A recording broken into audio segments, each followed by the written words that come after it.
National Weather Service in Pittsburgh has issued a severe thunderstorm warning for northeastern Columbiana County of east central Ohio, northern Beaver County in western Pennsylvania, southern Lawrence County in western Pennsylvania, southwestern Butler County in west central Pennsylvania, until 8:30 p.m.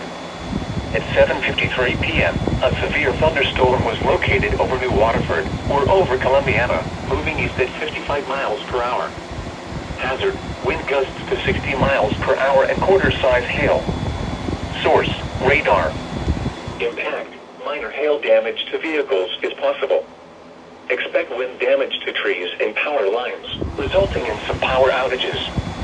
Locations impacted include Cranberry, Beaver Falls, Columbiana, East Palestine, Elwood City, New Brighton, Zelienople, Rochester, Seven Fields, Latonia, Evans City, New Waterford. This includes the following highways: Pennsylvania Turnpike between mile markers 2 and 29.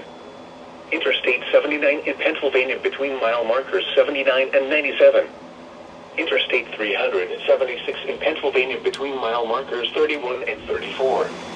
Tornadoes can develop unexpectedly from severe thunderstorms.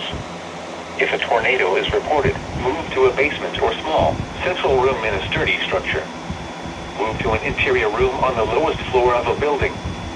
Please report severe weather by calling 412-262-1988, posting to the National Weather Service Pittsburgh Facebook page, or using Twitter at NWS Pittsburgh.